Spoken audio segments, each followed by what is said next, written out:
quand vous allez commencer à démarcher vos clients, à commencer réellement votre entreprise, après toute la phase de préparation, vous devez avoir en tête quelque chose de très important, c'est que vous devez vendre. C'est la seule chose qui compte maintenant. Une fois que vous avez démarré votre activité, vous devez vendre, vendre, vendre. Et pour vendre, eh bien, vous devez absolument inspirer confiance. Et ça, c'est difficile d'inspirer confiance à distance. Quand vous rentrez dans une boutique et que vous voyez une vendeuse qui arrive avec un sourire et qui dit « Est-ce que je peux vous aider, monsieur ?» ou quand vous avez quelqu'un qui, dans votre bureau, vient vous démarcher et qui est bien habillé et qui vous serre la main avec enthousiasme, il vous inspire confiance. Tous ces trucs, cette manière d'être de base du vendeur qu'on apprend dans les écoles de vente sont des choses que vous ne pouvez pas reproduire à distance. Vous êtes chez vous, vous êtes dans votre salon et vous contactez les clients à distance et ils n'ont aucune raison de vous faire confiance.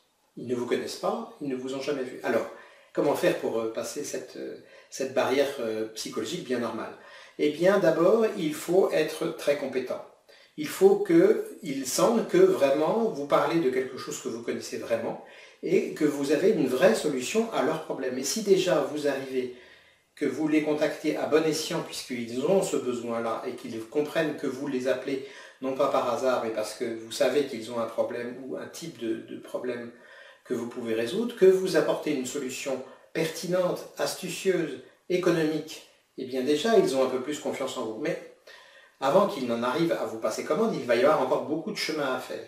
Et pour qu'ils vous passent commande, il faudra qu'ils aient confiance en vous. Et c'est donc vraiment, ça doit être l'objectif principal, ça ne doit pas être de vendre dans le sens je vais faire signer vos bons de commande, c'est je dois inspirer confiance. Et c'est qu'ensuite que la vente viendra. Vous n'allez jamais pouvoir obtenir des commandes en essayant de forcer les gens à vous commander quelque chose. Non, non, ils sont parfaitement capables de vous envoyer sur les roses, de raccrocher. Et donc le seul moyen pour qu'ils vous commandent, c'est qu'ils en aient envie. Il faut qu'ils aient envie de vous commander votre service. Et pour qu'ils aient envie de vous commander votre service, il faut qu'ils aient confiance en vous. Parce que finalement, le service, c'est vous. C'est votre prestation qui va être l'achat qu'ils vont effectuer. Et donc, il faut que déjà, ils aient confiance dans la personne, l'homme ou la femme qui leur propose ces prestations.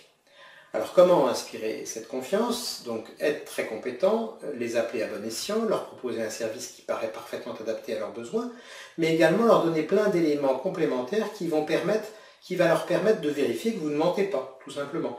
Alors, que vous ne mentez pas, je m'explique, c'est-à-dire que si je peux vérifier ce que me dit quelqu'un qui me téléphone pour me vendre quelque chose par une voie extérieure, eh bien, je serai rassuré. Je vais prendre un exemple tout simple pour pouvoir vous illustrer ce propos. Il faut donner le numéro sirène dans la plaquette, sur le site, partout. Bon. Pourquoi? Mais parce que moi, quand je reçois des informations d'une entreprise que je ne connais pas, la première chose que je vais faire, c'est regarder sur un site, société.com, Euredil, enfin un site qui me permet de vérifier que l'entreprise existe bien. Cette vérification par un tiers, que je fais par l'intermédiaire du site société.com par exemple, me permet de m'assurer que l'entreprise a bien été créée. Et si je vois qu'effectivement l'entreprise a bien été créée et qu'elle a, comme la personne me le dit, 2 ans d'ancienneté, puisque je vois qu'elle a été créée il y a 2 ans, eh bien déjà je suis un peu plus rassuré sur le sérieux, les déclarations de la personne qui m'appelle. Eh bien, il faut que vous donniez plein d'éléments que l'on peut vérifier par un autre biais. Donc, donnez bien sûr votre numéro sirène, mais donnez aussi des références. Si vous avez des références qui sont vérifiables, eh bien, même si je ne vais pas réellement forcément toujours les vérifier, je serai rassuré parce que je me dirai, je peux, si jamais je le veux, vérifier les références de ce monsieur ou de cette dame. Montrer des réalisations que vous avez déjà faites. Il est évident que si vous êtes un webmaster, que vous proposez de la réalisation de sites web, eh bien, la première chose que je vais vous demander, c'est montrez-moi des réalisations que vous avez déjà faites. C'est d'abord pour voir votre niveau et puis pour voir si ce que vous dites est vrai et crédible. Vous dites que vous êtes compétent et que vous allez me faire gagner du temps et de l'argent avec un site web, très bien, regardons le site web que vous êtes capable de faire. De la même manière avec une prestation de secrétariat, avec une prestation informatique, etc. L'idée, c'est pas seulement de montrer son book que pour montrer ce qu'on a déjà fait auparavant, mais c'est surtout pour inspirer confiance. J'ai confiance en vous parce que vous m'apportez des informations intéressantes, vous avez une bonne idée, vous avez des solutions et vous êtes, quand je vérifie ce que vous me dites, eh bien je le vois bien.